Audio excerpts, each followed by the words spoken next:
So we have spent a good deal of time this week talking about various aspects of the big post-Halloween patch. We spent a while talking about balance, we spent more than a while talking about the gem store. Today I want to talk about something else, and it wasn't even really documented on the patch notes, and that seems to be the return of some kind of current event style content, which, as hopefully you all remember, was actually damn good before it kind of disappeared. The Shadow Stone was really awesome, the Calidbog stuff that gave us a better conclusion to the end of Heart of Thorns was also awesome. So I'm excited to see what they've done. So just for a bit of background, sometimes in Guild Wars, they'll throw an extra something in on a patch that becomes achievements, becomes collections, becomes some kind of story. Those are known as current events. But when they put these in, usually there's just like a cryptic small message in the patch notes alluding to a change, such as mysterious happenings have begun in Gendaran Fields or whatever. For this patch, there's none of that. They did put some weird stuff in, they have started teasing us,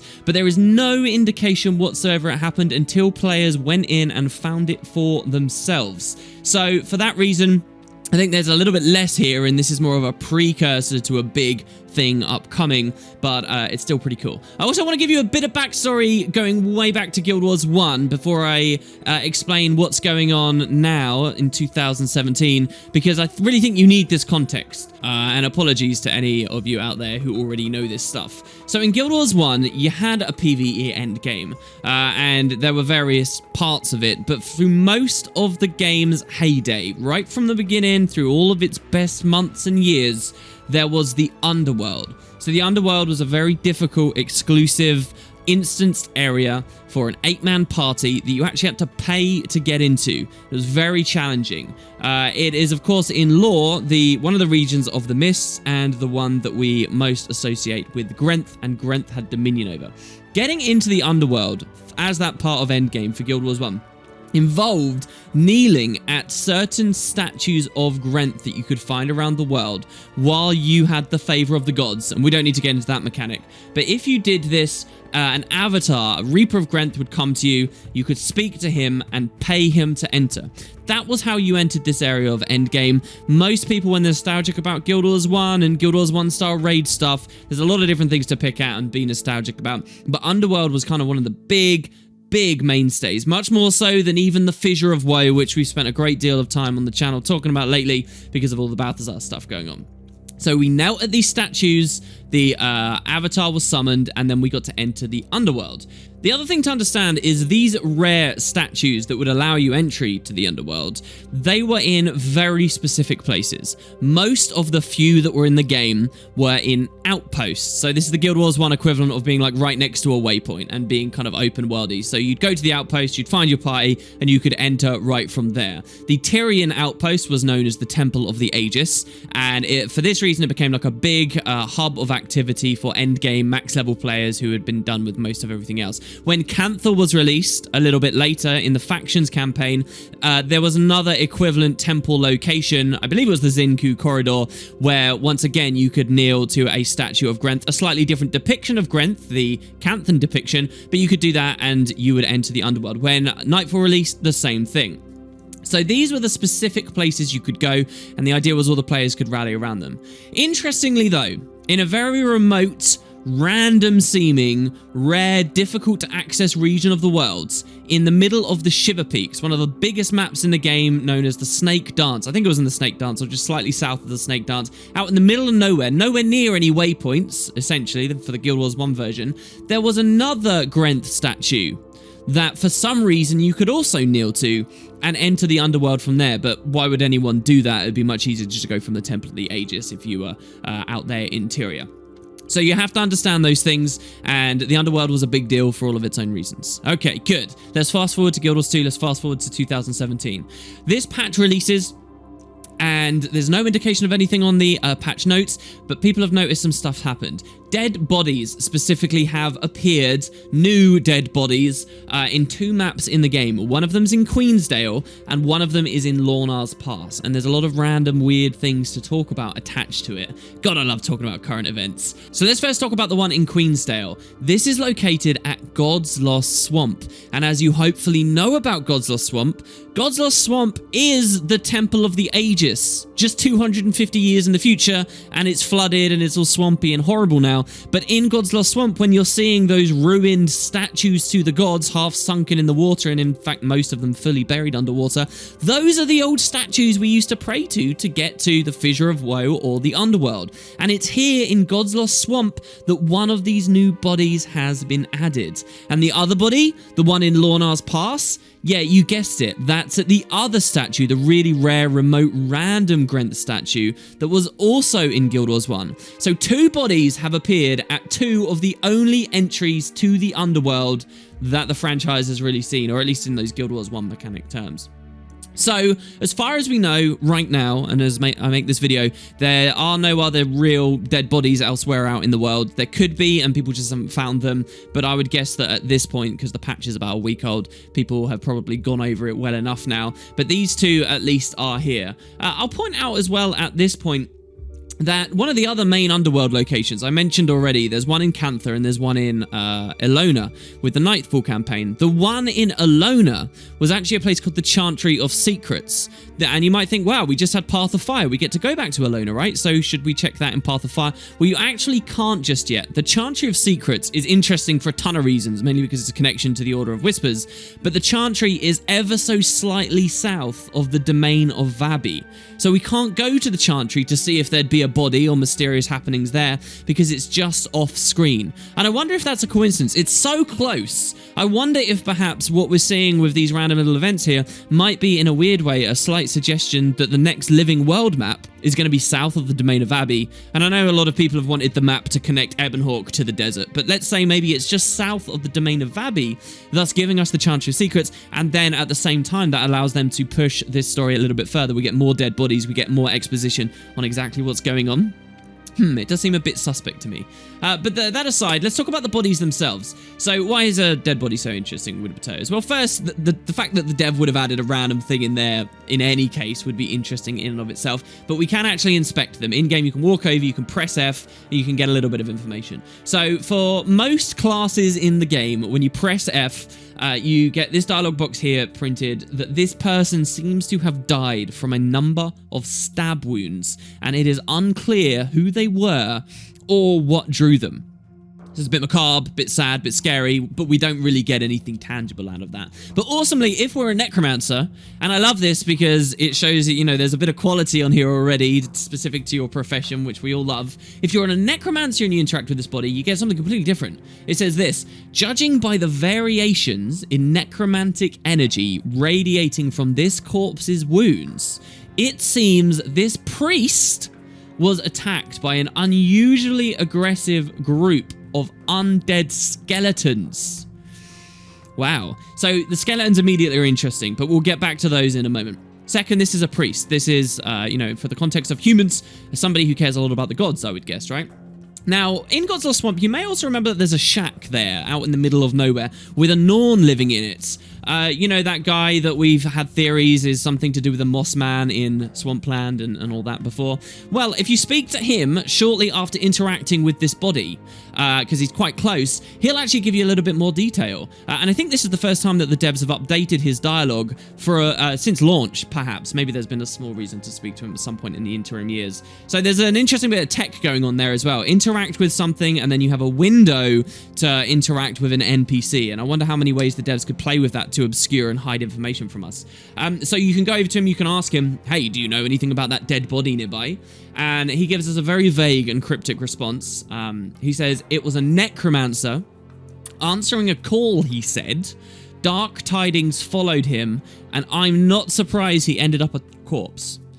So at first glance, it might not seem like you can draw too much from this, but having chewed on this since looking at it on the stream earlier today, I think you can grab a little something, and we'll come back to it in just a moment. But so there's this idea of him answering a call. Just bear that in mind. Okay, so that's body number 1. We will return to Godzilla Swamp in just a second, but let's have a look at body number 2 as well, because this is also inspectable.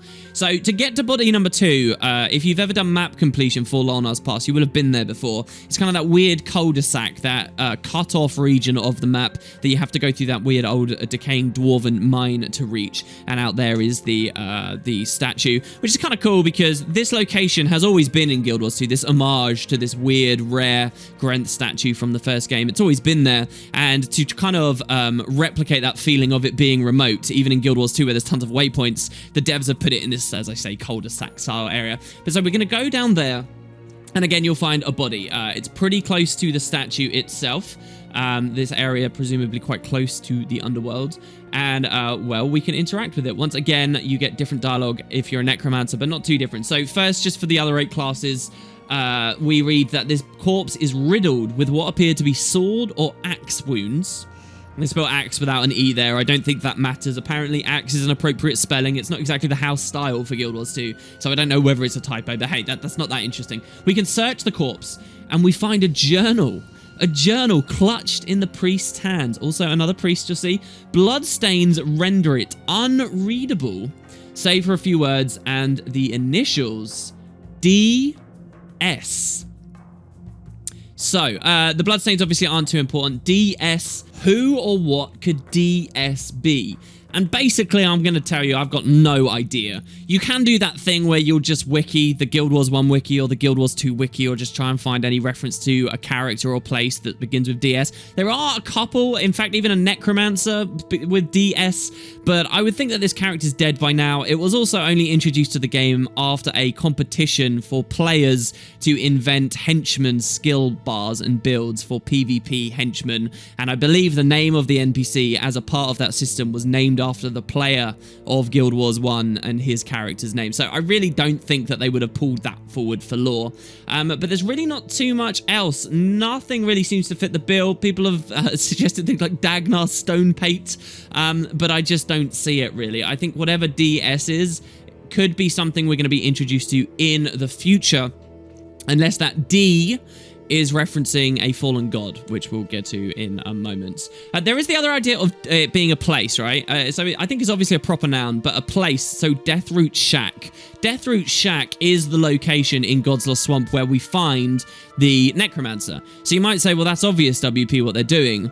You find this body here in Lorna's Pass, and then the devs have put DS there, and that's a cryptic clue to go to Godzilla Swamp and find that. You know, it's leading you to Deathroot Shack. That's a good idea, but it doesn't work, because if you put the game into other languages, I think you'll find it, particularly in German, the journal still says DS, while Deathroot Shack becomes something else that begins with T, so that doesn't work. Not that ArenaNet have always been amazing with localization, but I don't think it works, really. And I don't think it works for the main reason that the body in Godzilla Swamp, a low-level map next to a world boss, and they even have a thing where the world boss leads you to this body, I'll talk about in a second, that is much more likely to me to be the first one people find than this remote-ass region out in the middle of Lorna's Pass, where, you know, random players who don't follow the game, who don't watch channels like this on YouTube, who don't participate in forum discussions, they're just going to be doing map completion. They won't think there's anything weird about that body. So I really think that ArenaNet would have expected people to find the Godzilla Swamp one first, rather than this. So why have a clue from this to Godzilla Swamp? Hopefully that all makes sense. So I don't know what DS is. Maybe you guys have got some theories, but I've got no idea. Returning to the journal, things get even more cryptic here. We see the last page. It says ... And remember, we can only read bits because there's blood everywhere.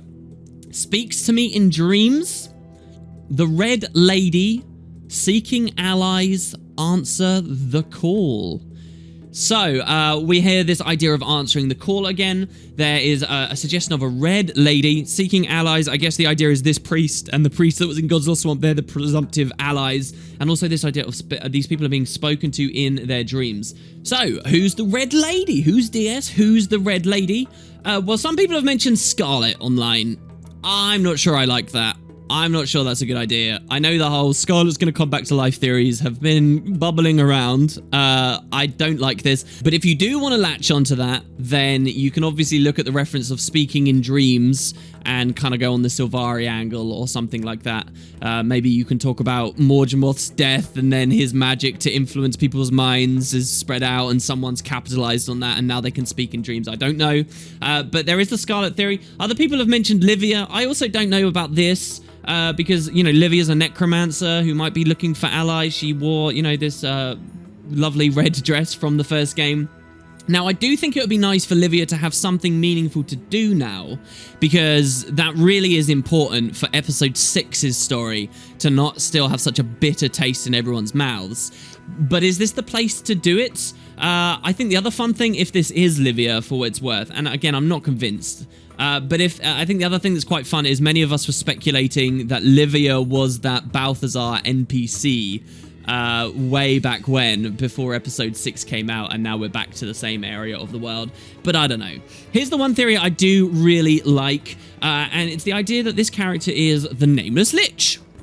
And you might think, well, Wooden Potatoes, what are you talking about? The Nameless Lich I've done many videos on in the past. Particularly if you want to see my earliest descriptions of it, it's like way back in 2011 when I was covering Halloween in Guild Wars 1. So this is a mysterious NPC that has been added to Guild Wars 1 in a Halloween update. It was put, I think, at Droknar's Forge, and it was just a mysterious lady undead lich standing out in the mountains who didn't really do anything or seem to have any purpose. And so the reason why this is a great theory to me is because A, a lich could have survived till now. B, a lich has these necromancy, undeady, underworldy feeling connections. C, she was actually wearing red.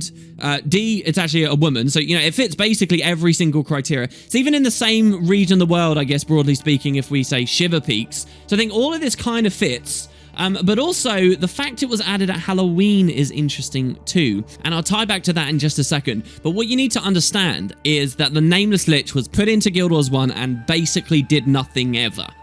And there's a suggestion that the devs put it in, and then they were thinking of expanding on it. It was going to be a part of Guild Wars Beyond, or just general updates to Guild Wars 1. But then Guild Wars 2 releases, and the devs kind of move away from it, and it never ends up having a function. But the fact that they never eventually made those storylines doesn't mean they're not still on their internal wiki somewhere, or they've still got some idea as to what that Nameless Lich was always meant to be around.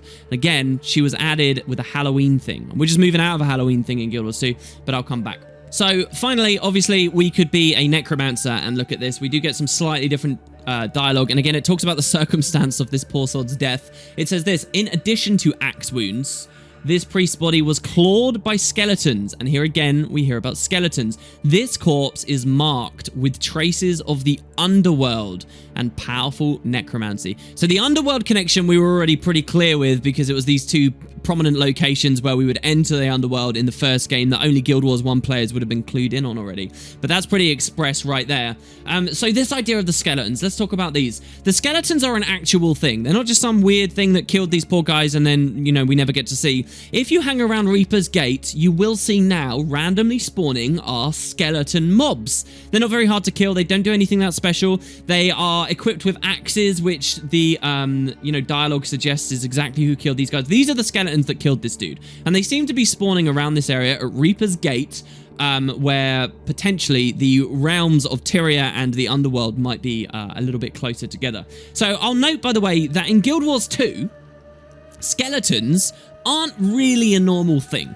There's not like skeletons roaming around as regular mobs to kill. You don't summon skeletons as a necromancer necessarily. They have, until now, just been Halloween mobs, right? And in Guild Wars 1, indeed, they were prominent things with Halloween too. But that now, we've just got some randomly wandering around. And I know what a lot of you guys will be thinking right now. Wow, this current event seems to be something more to do with Mad King. And the Mad King did have a bit of an update in Halloween this year, but I'm not entirely convinced it's just him. There's a chance, I see the space for it, but I'm not convinced this is all about the Mad King. Neither, by the way, do I believe this is Joko and that this is some variety of Awakened. I don't think they're Awakened, nor do I think this has got anything to do with the Risen or Zaitan or generic ghosts, victims of the faux fire, Isgaren summons, or whatever else. And Christ, Tyria really has a lot of different undead factions now, can you see? I think it's another thing going on with these particular skeletons. Let's go back to God's Lost Swamp. You can also see skeletons there too. These ones aren't hostile, as far as I remember. You can't fight them, and they only spawn. They're not always around. These ones only spawn during the Shadow Behemoth fight. So during that meta event, it only comes once every 2 hours, but if you watch, the Shadow Behemoth breaks through, and, through these portals, you actually start seeing these mysterious skeletons wandering around as well, and presumably it could have been some of these that killed the guy that was in the swamp. Another thing that changed with the Shadow Behemoth fight is once the battle is over, the skeletons despawn, but a ghostly wisp appears, a mysterious spirit, I think they call it in-game. It's a red orb, and it races from where the Shadow Behemoth died to the location of the body. And so I think this is simply here to get players to note who are doing their world boss trains to notice something different's going on. They follow it, and then they find the body, and then they realize something's going on with the game. But it's a red, wispy looking orb. Now, these have been in Guild Wars before. Amazingly, when this all came to my attention, it was a random Redditor sent me a message saying, hey, WP, here's this red orb in Guild Wars 2. Did you notice it's just like the one from your Let's Play all these years ago? And they timestamped the specific moment in an old-ass video where, yes, in Kryta in Guild Wars 1 were also these mysterious orbs that never really had any great explanation. And now there's one in Guild Wars 2? Is this the devs looking back at such a random, weird thing and maybe drawing a story there? It's extremely exciting to see that. So, there is one final thing that changed with the game. It's back over at Lornar's Pass and this statue. So, the statue in God's Lost Swamp we can't kneel at because it's underwater. The Grent statue, you can't do it. But the one in Reaper's Gate you can kneel at. Now, always in Guild Wars 2 you've been able to kneel at it. And any Guild Wars 1 players who remembered the old thing and did it in the second game would be treated to a little buff that would give them some life steal on their attacks while they're in Lornar's Pass, and it runs out really quickly. But it was a nice little kind of Easter egg, right? But now, as of this patch, when you kneel, not only do you get that buff, but there's also a green, smoky visual effect that floats around you.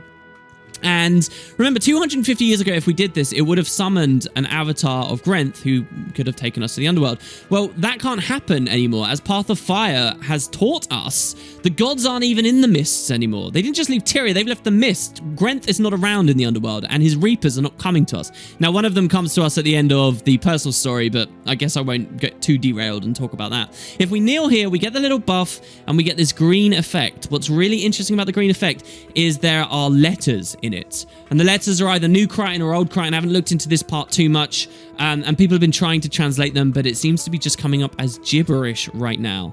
I've proposed that maybe the idea is we have to find lots of these and then combine them together, and maybe we can decipher it. Maybe we have to reorder the letters and we'll get something meaningful. But they've put a new effect there, which has sort of made this seem even more fascinating and seems to be hinting at something for those of us who kneel down.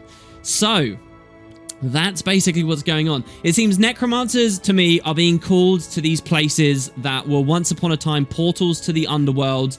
And I believe the idea is that something from within the underworld is calling them to those places. It's coming to these people in their dreams, and it's, trying to find allies. And if you think about it, people are being lured to these locations and then killed by the skeletons. And where would these humans be going after they've been killed? To the mist. So in a weird way, it's actually working. Whoever's summoning them to the underworld, if they die, then they go there anyway, right? So maybe that's sort of a big part of the plan. Now, again, Path of Fire did a big thing, really, for the gods story. It reinforced the idea that the gods aren't around. It didn't, reintroduce them as prominent actors within the world of Tyria. But it went further. It explained that they're not just on Tyria, they're not even in the mists anymore. If Grenth isn't in the mist, we've already seen a little bit of the turmoil, the turbulence that caused with that when we visit the Domain of the Lost in the main story. But it goes a lot further than that. With no Grenth around, that's a serious power vacuum, potentially, right? Something that someone could easily step into. And I think any Guild Wars 1 player who's familiar with playing in the underworld, especially after the Halloween updates in Guild Wars 1's later years, they'll be more than familiar with who could step into that power vacuum. Doom. Grenth's predecessor, the fallen, imprisoned god that was within the underworld, fighting to break free, straining against his cell, and being put back in it by the Guild Wars 1 players all that time ago. He's had 250 years now. Grenth is not around to look after that place. I believe Doom could be wrestling control of the underworld. And he is trying to find allies for himself with these necromancers. And these skeletons that we see, what was a prominent enemy added to the underworld as a part of those Halloween patches associated with Doom, who, even had interactions with Candy and stuff from the Halloween stuff. Well, they were skeletons. Skeletons of Doom. They were like an anti-farm mechanic for shadow form farmers that kind of upped the skill cap of what you could do in that area of the world. I think that these skeletons we see in Guild Wars 2 are a nod back to the skeletons of Doom from Guild Wars 1. I think we're going to be dealing with this fallen god. I think that's going to be excellent as well. It's exciting for so many reasons. He can talk about Grenth. He can talk even about any of the gods, really. He can talk about his views on resurrection. He can spill the beans on anything that the other gods hadn't and the circumstance of them arriving at Tyria. Because don't forget, Doom was one of the ones that originally came to Tyria and learned about the Elder Dragons and stuff. He was only later usurped by Grenth. He could talk about Abaddon. And he was even in alliance with Abaddon during the Nightfall campaign in the first game. So importantly as well, I think what this shows, if all these hints are really leading to Doom, it shows that even despite those stories in Path of Fire about how the gods have receded even from the mist, that we can have interesting god-related stuff still going on. I think Menzies or Mengus has had a lot of the focus, but the devs might be about to pull the rug out from under us and not do Menzies, but instead do Doom. And as for the Nameless Lich, note that that was also a Halloween NPC, and this is why perhaps this all ties together. The devs may have had an idea relating the Nameless Lich to the Doom stuff that was being added with Halloween.